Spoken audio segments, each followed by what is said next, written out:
ATP, short for adenosine triphosphate, is used by cells to fuel biochemical machinery. ATP is built with adenine, a nitrogen-containing base, that is bonded to ribose, a sugar, and then attached to 3 phosphate groups. ATP is hydrolyzed to release free energy and bonded to capture free energy. The hydrolysis of ATP yields energy, ADP, and an inorganic phosphate ion.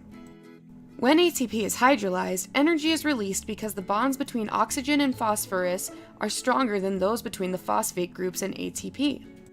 Contrarily, ATP is formed by substrate-level phosphorylation.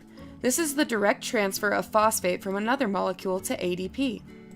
This occurs during some reactions of glycolysis. However, most ATP is created via oxidative phosphorylation, which occurs later on in cellular respiration. This later formation of ATP occurs thanks to ATP synthase, a protein in the inner mitochondrial membrane. The ATP synthase protein uses the potential energy due to the concentration gradient of hydrogen ions to convert ADP into ATP. This process is referred to as chemiosmosis and is paired with oxidative phosphorylation to produce a lot of ATP. Phosphorylation, of course, is the addition of phosphate to the ADP in order to create ATP. The mitochondria are very important in ATP synthesis. The inner membrane is where oxidative phosphorylation takes place in a suite of membrane protein complexes that create the electrochemical gradient across the inner membrane. The outer membrane separates mitochondria from the cytoplasm. It surrounds the inner membrane, which separates the inner membrane space from the protein-dense central matrix. But really, what's so important about ATP? ATP is important because it is necessary for almost all active transport, and that's a big deal. ATP is made via cellular respiration. Besides its chemical formula, respiration is further defined as a process that involves the intake of oxygen and the production of carbon dioxide that creates energy. All kingdoms respirate to some degree. Prokaryotes do not have mitochondria but can still perform glycolysis. That being said, cellular respiration occurs in the mitochondria and the cytoplasm. The overall reaction is catabolic. There are 4 steps in cell respiration. The first step is glycolysis, where glucose is turned into 2-pyruvic acid or pyruvate. The second step is pyruvate oxidation. Pyruvate undergoes an oxidative reaction that forms acetyl-CoA. The third step is the citric acid or Krebs cycle. In this step, acetyl-CoA is turned into CoA and oxyl acetate. The final step of cell respiration is the electron transport chain. In this step, around 32 ATP are produced. As aforementioned, oxidative phosphorylation occurs and water is produced. There are 2 types of respiration. Aerobic respiration requires oxygen and a mitochondrion. Anaerobic respiration only occurs in the cytosol and does not require oxygen.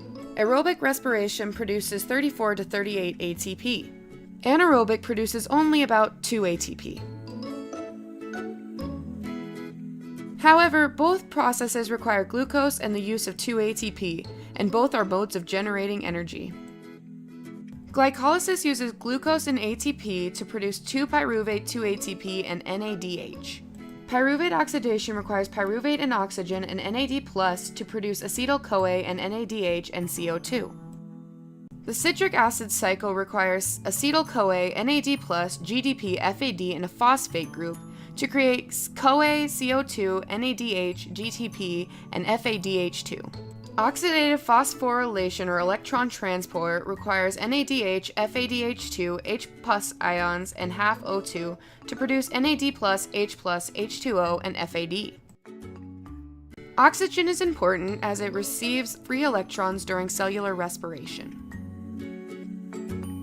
Most energy-releasing reactions produce NADH, and most energy-using reactions use ATP. Now we move on to photosynthesis. Photosynthesis is a process used by plants and other organisms to convert light energy into chemical energy that can later be released to fuel the organism's activities. The Plantae, the Monerae, and the Protista kingdoms do photosynthesis. This anabolic reaction occurs in the chloroplasts. In this model, the parts of a leaf are visible, including water veins and the spongy mesophyll. In this model, the plant cell parts are shown, including the chloroplasts and the amyloplasts. In this model, the grana made of thylakoids is shown, as well as the stroma. Finally, this model shows the important parts of photosynthesis, those being the photosystems and ATP synthase. Here, photophosphorylation occurs in a light reaction. This shows a brief synopsis of photosynthesis. Light reactions take place in the grana of the chloroplasts, where light energy is converted to chemical energy as ATP and NADPH. Dark reactions take the energy produced in the light reaction and use it to fix CO2 to carbohydrates. This takes place in the stroma of the chloroplasts. There are two types of photophosphorylation. Cyclic photophosphorylation only occurs in photosystem 1. Active reaction center is P700. Here, electrons travel in a cyclic manner, and the electron will eventually return to photosystem 1. Cyclic only produces ATP, there is no photolysis or water splitting, there is no oxygen used, and its predominant system is in bacteria. Non-cyclic photophosphorylation occurs in both photosystem 1 and 2, in the reaction center P680. The electrons here do not travel in a cyclic manner. The electron from photosystem 1 is accepted by NADP. This produces both NADPH and ATP. Water splitting occurs and oxygen is a byproduct. This photophosphorylation is predominant in green plants.